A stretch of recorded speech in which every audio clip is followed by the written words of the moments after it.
So hello everyone. So this is the TP201 experiment setup.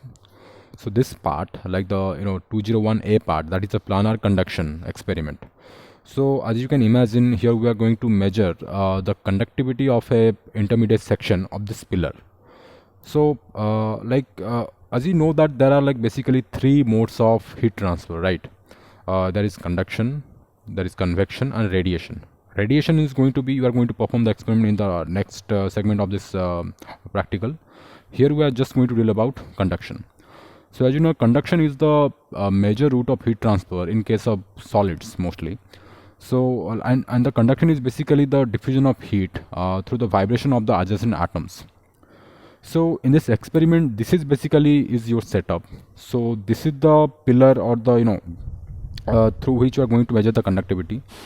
This is the cabinet through which you are going to control the parameters, and there is the system screen where you're going to see the values, and you can also obtain the graph. So now just describing the this section over here. So this is sort of, you as you can see, this is a pillar like structure, right? So this is the hot section, this is the this is the intermediate section, and this is the cold section. These sections are basically like this. So as you can see, the metal that is here, this is at the center, surrounded by the insulating slab.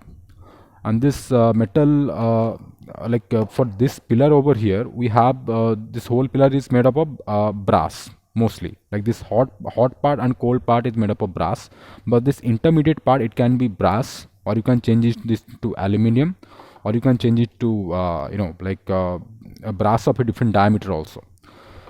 And this sort of the metal ring, the metal central structure, that is basically, it looks like this. And this is here just the insulating part, so you can hold it. Now getting into the next procedure and handling of the experiment.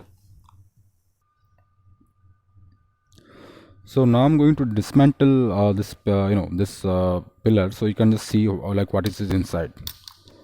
So as I mentioned, there's the intermediate section, and okay, so this is the topmost part. So this is where you provide the heat. Okay, like here is the connector. So this is where the heat comes, and that this is the intermediate part, and this is the bottom part, which is the coldest section. So we cool this setup by flowing like tap water from here. Like we have to open the knob, and the tap water comes there. There is a solenoid valve here. Okay, here. So the tap water is used to cool the setup. So you sort of you just put any kind of intermediate slab, you just put it like this, it will fit, because there is this this depression, and there is this upstage, it will just go and fits if you put it correctly. And then as you can see, these pastes are used, like these are thermal paste, right? So these are used to facilitate the heat transfer, because like when you put it like this, there might not be full contact. Okay, so to compensate for that, we use this thermal paste for better conduction of heat. So like you just if the setup is dismantled, we just put it like this, it fits. Then you put it like this in the top section, and then there are clamps over here, these clamps which are used to tightly fix all those segments. So you take it like this,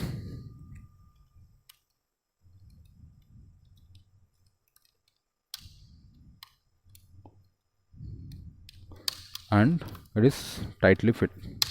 Okay, then again you see these are the thermocouples. Okay, here over here, they are the thermocouples that are connected to the cabinet. Okay, this is the cabinet from where you can control the parameters. And if you go through the manual of this experiment, you will come to know about that these thermocouples, they are placed about 15 millimeters from each other. There are in total 8 thermocouples. Okay, but for your experiments, you are going to be concerned with just 6. So why 6? Because 2 of the thermocouples in between, T4 and T5, those are connected to the intermediate section for brass only. Okay, those values will be unknown to you. So when you sort of do the experiments, you're basically you're going to get the temperature of the intermediate section. So that's why we don't get these two connected to the cabinet. So like what will happen after starting the experiment? So in terms of going to the procedure step by step, first you turn on the machine. Okay, like there are switches from the back side. Okay, you turn the machines from there, you turn on the setup and everything. This is the cabinet from which you are going to everything is get controlled. This is the main switch, you turn it on. There is this remote and manual key. Okay, you can switch to manual mode. For manual mode you can control it from here.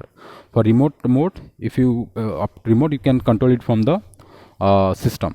Okay, so now in this experiment there are basically like two parameters you can control. One is the voltage, second one is the flow rate. But then again, for this experiment we keep the flow rate constant. Okay, we do not change it. And those are the parameters you can change, you can control from the system. Now what else you can change in terms of the experimental setup?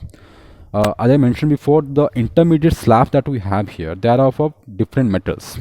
We have brass, we have aluminum, we have stainless steel, and for brass we have two variants of different diameters.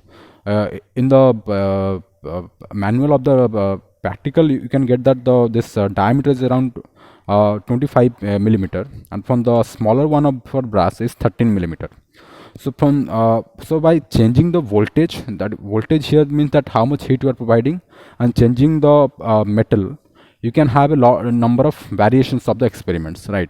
So when you are going to in the proceedings, we are going to give you data for number of combinations. So you have to get the conductivity from those data.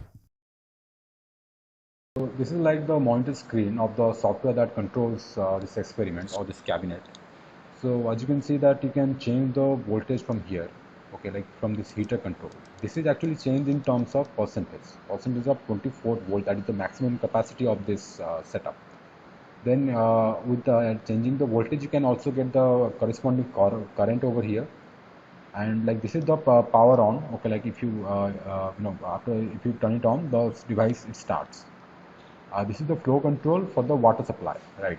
And like here as I mentioned before, like we keep it at 100, and for right now for 100 it should be 1 liter per minute, but for due to some clogging the value is little less. This is the sort of the schematic diagram of the setup. So as you see, this is the hot section, this is the cold section, this is the intermediate section, of which conductivity you have to measure. And this is like the you see the water supply over here, which goes to the cold section to withdraw the heat. And here this is the solenoid valve, which sort of used to control the flow rate. Now getting to this cabinet, as I mentioned before, you can control it either from here or from this cabinet. So here there are two values over here, volt and temperature. So there are, as I mentioned, in total there are like in this cabinet there are 9 thermocouples, but we'll be concerned with just 6, right? So you can change the voltage over here, like this knob is at V, so that means it just right now it's measuring voltage. To change the voltage control, you can for manually you can change it like this. Okay, like right now it's at 9 because I have kept it at 3 point, so like 38%, right? By changing the knob, 38% of sort of 24 volt. By changing the knob, you can change the voltage, right? Okay, and if you like switch to current, it will give you the value for current. Now for this experiment, okay, here right now it's giving the value of T1 sensor, temperature 1 sensor, like this one. You go to 2, different value, 3, different value, right? So you can check it like that, but you can just look at the monitor itself. That will be more convenient. And then now, so like if you go to the next section right now,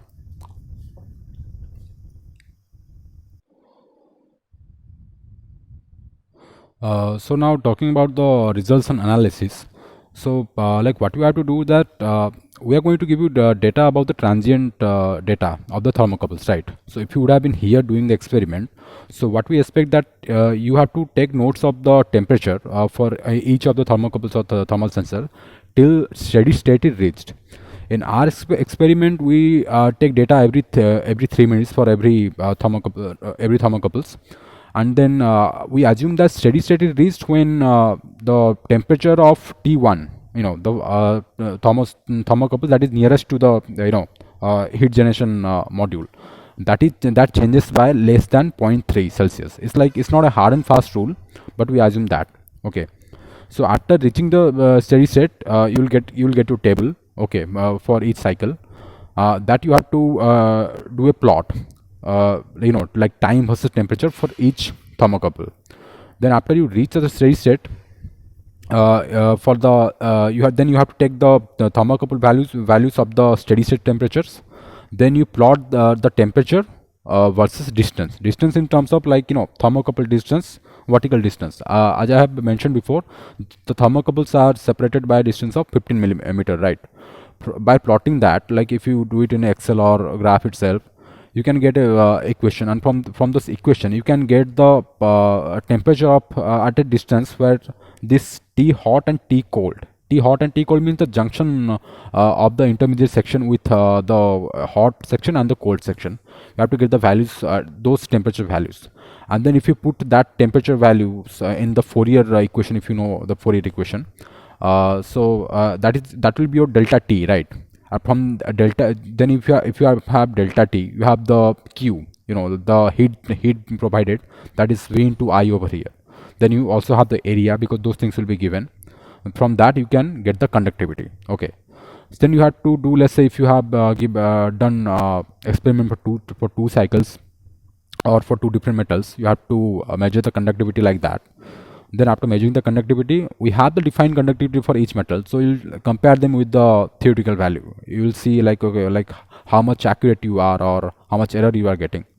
And then also that we expect, like if you are getting some error, like why you are getting that error, you should be knowledgeable at least to some extent, that why you might be getting the error. You have to justify that. Okay.